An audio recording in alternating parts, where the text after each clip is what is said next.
मुंबई में लैंडस्लाइड से भरभराकर गिरा एक मकान, 2 से 3 घरों को नुकसान पहुंचा है। मौसम विभाग ने 19 अगस्त तक मुंबई में जारी किया है ऑरेंज अलर्ट। लोगों से समंदर के किनारे न जाने की अपील की गई है। महाराष्ट्र में वसई, विरार और नालासोपारा में लगातार तीसरे दिन भी भारी बारिश जारी है। निचले इलाकों में हुआ जल जमाव, लोगों के आने जाने में परेशानी हो रही है। जम्मू कश्मीर के कठुआ में बादल फटने की घटना में 7 लोगों की मौत हो गई। कठुआ जिले में बॉर्डर से सटे हुए इलाके में 3 जगह फटा था बादल। जम्मू कश्मीर के कठुआ में बादल फटने की घटना के बाद अभी भी हाई अलर्ट जारी। बरसाती नदी नालों से दूर रहने की अपील की जा रही है। प्रभावित लोगों से सुरक्षित स्थानों पर जाने की अपील। हिमाचल प्रदेश के मंडी में पहाड़ी से भूस्खलन, नेशनल हाईवे 21 पर हड़ोगी के पास चट्टान गिरी है। पहाड़ का बहुत बड़ा हिस्सा टूटकर रोड पर जा गिरा। हथनीकुंड बैराज से छोड़ा गया 1,78,000 क्यूसेक पानी। दिल्ली के निचले इलाकों में मंडराया बाढ़ का खतरा। दिल्ली में पहले ही खतरे के निशान के पार बह रही यमुना नदी। मध्य प्रदेश के जबलपुर में नदी के तेज बहाव में बह गया एक ऑटो। पानी के बहाव से ऑटो को निकालते समय यह हादसा हुआ है। ग्रामीणों ने काफी मशक्कत के बाद ऑटो के ड्राइवर की जान बचा ली। मुंबई में भारी बारिश की वजह से भूस्खलन। समहाद्री नगर में भूस्खलन की वजह से कई घर गिर गए हैं। देखते देखते जमींदोज हुए आशियाने। पीड़ित परिवार ने मुआवजे की मांग की। छत्तीसगढ़ के बालोद में भारी बारिश की वजह से बरसाती नदियां उफान पर हैं। पर्यटकों ने जान जोखिम में डालकर पार किया पुल। बहाव तेज होने की वजह से बहने से बचे 2 युवक। भारी बारिश की वजह से यमुनानगर में उफान पर। सोमनदी इलाके के कई गांवों में बाढ़ जैसे हालात बन गए हैं। सड़कें, खेत, रिहायशी इलाके पानी में डूबे हैं।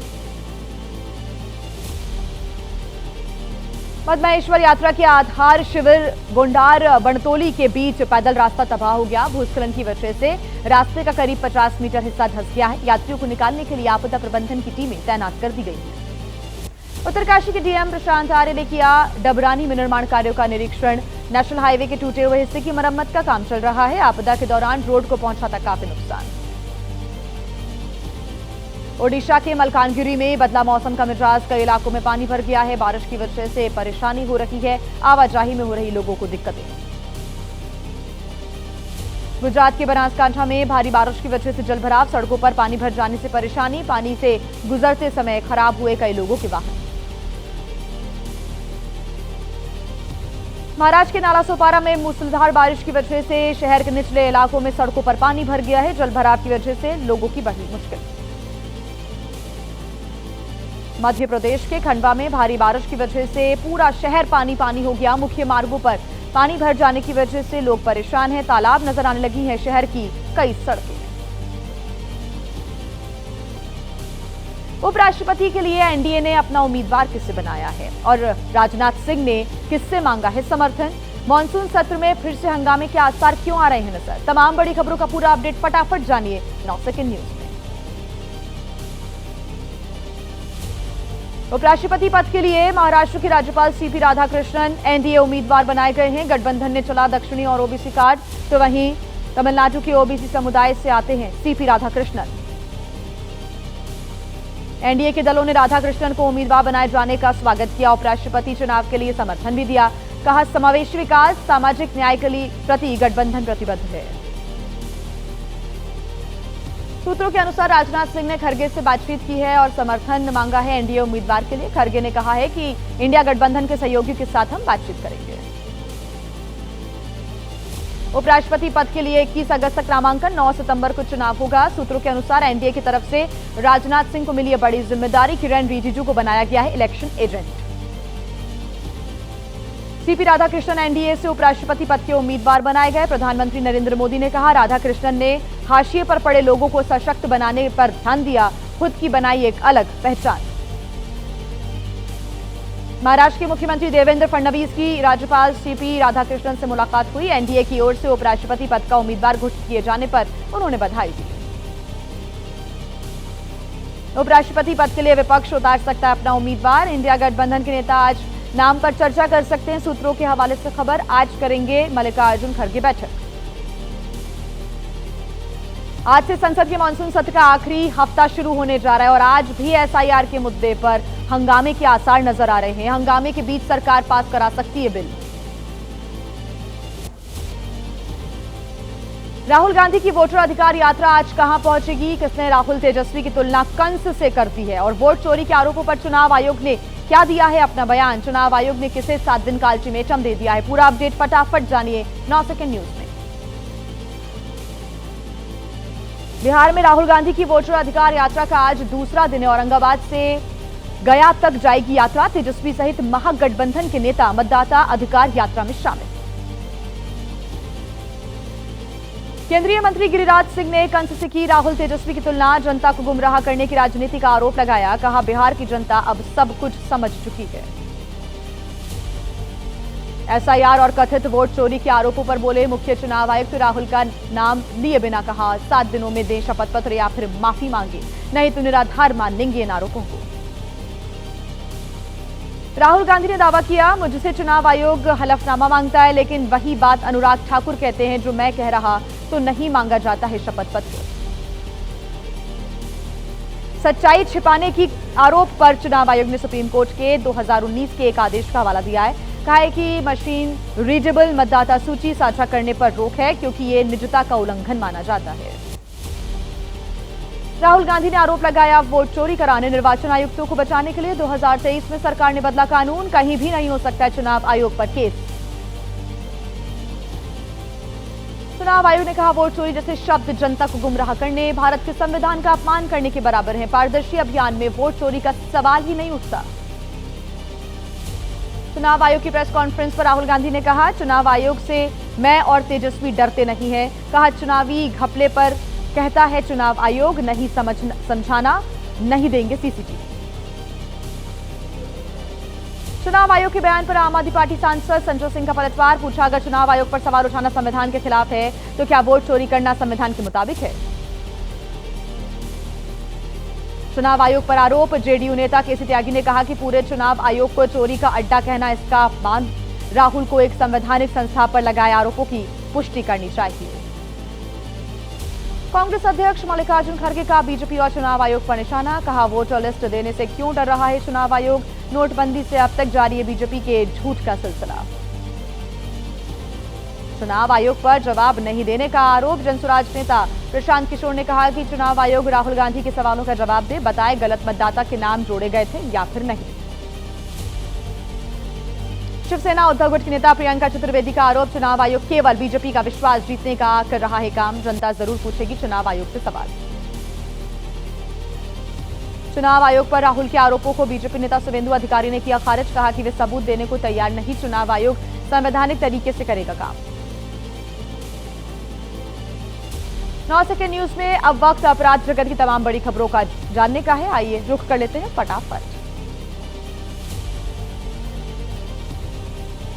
हरिद्वार की गंग नहर कोतवाली क्षेत्र बदमाशों के साथ पुलिस की मुठभेड़ हो गई। पुलिस की गोली से बदमाश घायल हो गया। बदमाश के पास से तमंचा और कारतूस बरामद।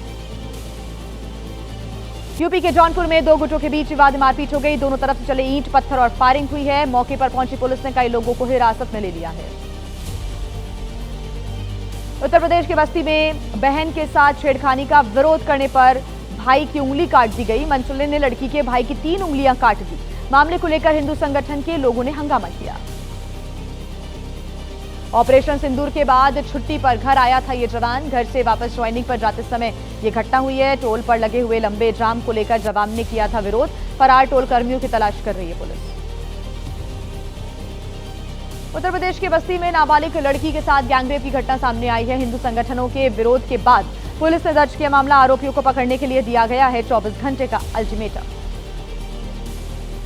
मध्य प्रदेश के कटनी में गर्भवती महिला की हत्या में खुलासा हुआ। पुलिस ने महिला के पति को गिरफ्तार किया। 16 अगस्त को घर में खून से लथपथ स्थिति में लाश मिली थी। राजस्थान के खैरथल तिजारा में नीले ड्रम में मिले युवक की लाश। बदबू आने पर मकान मालिक ने पुलिस को जानकारी दी। यूपी का रहने वाला बताया जा रहा युवक। पत्नी और 3 बच्चे घर से गायब। छत्तीसगढ़ के बिलासपुर में 13 साल के बच्चे पर चाकू से हमला। मृत समझकर झाड़ी में फेंककर फरार हो गए आरोपी। पुलिस ने घायल बच्चे को कराया अस्पताल में भर्ती। मामा पर लगा है आरोप। मध्य प्रदेश के नर्मदापुरम में लापता अर्चना तिवारी का सुराग नहीं मिल पाया है। कई टीम्स खोजबीन कर रही है। इटारसी रेलवे जंक्शन प्लेटफॉर्म पर लगे सभी सीसीटीवी खंगाले जा रहे हैं। झांसी में फांसी के फंदे पर लटकी मिली युवती की लाश। एक युवक के साथ लिव इन रिलेशनशिप में यह युवती रह रही थी। परिजनों ने लगाया शादी का झांसा देकर उत्पीड़न का आरोप। यूपी के मुजफ्फरनगर में नवविवाहित महिला ने किया सुसाइड। फांसी लगाकर अपनी जान दे दी। ससुराल पक्ष के कई लोगों पर दहेज हत्या का आरोप है। व्हाट्सएप स्टेटस के जरिए इंसाफ की गुहार। और आइए 9 सेकंड न्यूज में अब एनसीईआरटी के नए पाठ्यक्रम समेत देश से जुड़ी तमाम बड़ी खबरें आपको दिखा देते हैं फटाफट अंदाज में। एनसीईआरटी के विशेष पाठ में बंटवारे के लिए जिन्ना, माउंटबेटन और कांग्रेस को बताया गया गुनहगार। विरोध में आज देश भर में कांग्रेस का प्रदर्शन होगा। गलत इतिहास के जरिए नफरत फैलाने का आरोप लगाया गया है। विभाजन पर एनसीईआरटी का नया मॉड्यूल। यूपी की माध्यमिक शिक्षा मंत्री गुलाब देवी ने कहा कि कांग्रेस को दोषी बताया जाना सही है। कोर्स में शामिल हो गीता रामायण के प्रसंग। हिमाचल विधानसभा का मानसून सत्र शुरू हो रहा है। 16 दिन के सत्र में 12 बैठकों का आयोजन। राज्य के कई मुद्दों पर कांग्रेस सरकार को घेरेगी विपक्ष पार्टी बीजेपी। बीजेपी विधायक के विवादित बयान से कर्नाटक के विजयपुरा में तनाव की स्थितियां। बयान के विरोध में दिखाए गए काले झंडे। मुस्लिम युवकों ने किया बीजेपी नेता का विरोध। ओडिशा के पूर्व सीएम नवीन पटनायक को अस्पताल में कराया गया भर्ती। बीजेडी प्रमुख की हालत स्थिर। बेचैनी की शिकायत के बाद अस्पताल में उन्हें एडमिट कराया गया था। गोरखनाथ मंदिर में यूपी के सीएम योगी आदित्यनाथ ने जनता दरबार में सुनी लोगों की फरियाद। अधिकारियों को दिए जल्द से जल्द समस्या के निपटारे के आदेश। कहां झूला गिरने की वजह से 5 लोग घायल हो गए। बेकाबू ट्रक कहां पर पलट गया और करंट का कहर कहां पर देखने को मिला। राज्य से जुड़ी तमाम बड़ी खबरें आपके सामने 9 सेकंड न्यूज में फटाफट। राजस्थान के बीकानेर में बड़ा हादसा हुआ। महिला के हाथ से छूटकर सड़क पर गिरी बच्ची। बस के पीछे चल रहे दूसरे वाहन की चपेट में आने से बच्ची की मौत हो गई। भीड़ की वजह से बस के गेट पर यह बच्ची खड़ी थी। गुजरात के नवसारी में मेले के दौरान हादसा। झूला गिरने की वजह से 5 लोग घायल हो गए। सूचना पर पहुंची पुलिस और फायर ब्रिगेड की टीम। घायलों को भेजा गया है अस्पताल। लखनऊ में एक तेज रफ्तार कार ने कई लोगों को कुचला। फरार होने की कोशिश कर रहे कार चालक ने बैक गियर लगाकर कई और लोगों को रौंदा। पुलिस ने कार को कब्जे में ले लिया है। फिलहाल चालक फरार है। मध्य प्रदेश के रतलाम में डंपर ने मारी कार को टक्कर। घटना का सीसीटीवी फुटेज सामने आया। रोड पार करते समय कार से डंपर टकरा गया था। गनीमत रही कि हादसे में किसी को गंभीर चोट नहीं आई है। उत्तर प्रदेश की बस्ती में डबल डेकर बस और ट्रक की टक्कर। हादसे में बस ड्राइवर समेत कई यात्रियों को आई है चोट। गोरखपुर से लखनऊ जा रही थी बस। टक्कर के बाद बस के पर खच्चे उड़ गए।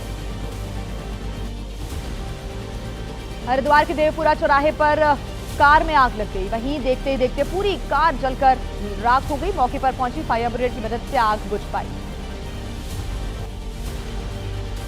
मध्य प्रदेश के छिंदवाड़ा में तेज रफ्तार ट्रक अनियंत्रित होकर पलट गया। ग्रामीणों की मदद से बाहर निकले चालक और परिचालक। पुलिस ने घायलों को अस्पताल में भर्ती करवा दिया है। बिहार के समस्तीपुर में करंट लगने से एक ही परिवार के 3 लोगों की मौत हो गई। एक बच्ची की हालत गंभीर है। विभूतिपुर थाना क्षेत्र का मामला। गांव में मातम का माहौल है। बिलासपुर में जर्जर आंगनबाड़ी केंद्र की छत से गिरा प्लास्टर। हादसे के समय क्लासरूम में पढ़ाई कर रहे थे बच्चे। शिकायत पर भी नहीं हुई थी छत की मरम्मत। यूपी के बागपत में आपसी विवाद में 2 गुटों के बीच मारपीट हो गई। लाठी डंडों से एक दूसरे पर किया गया हमला। महिलाओं को बंधक बनाकर पिटाई की गई। छत्तीसगढ़ के बिलासपुर में सामने आया जबरन धर्मांतरण का मामला। प्रार्थना सभा की आड़ में किया जा रहा था धर्मांतरण। हिंदू संगठनों ने हंगामा कर दिया। थाने में पहुंचा ये पूरा मामला। बिहार के दरभंगा में मंत्री हरि सहनी के काफिले की गाड़ी से हादसा हो गया। काफिले में शामिल गाड़ी ने कई लोगों को कुचल दिया। हादसे में 10 लोग घायल। 3 लोगों की स्थिति नाजुक है। ललितपुर में सांप के काटने पर युवक ने दिखाई दिलेरी। 30 मिनट तक सांप के फन को पकड़े रहा युवक। सांप को हाथ में दबोचकर मार डाला। युवक की हालत फिलहाल ठीक। महाराष्ट्र के नांदेड़ में बधाई समारोह के दौरान तहसीलदार को गीत गाना महंगा पड़ गया। वीडियो वायरल होने के बाद उनको निलंबित कर दिया गया है। सरकारी कार्यालय में कुर्सी पर बैठकर गीत गा रहे थे तहसीलदार। जयपुर में शांतिपूर्ण तरीके से संपन्न हुई पटवारी की लिखित परीक्षा। इस बार 88.88% अभ्यर्थी शामिल हुए परीक्षा में। 3705 पदों के लिए हुई लिखित परीक्षा।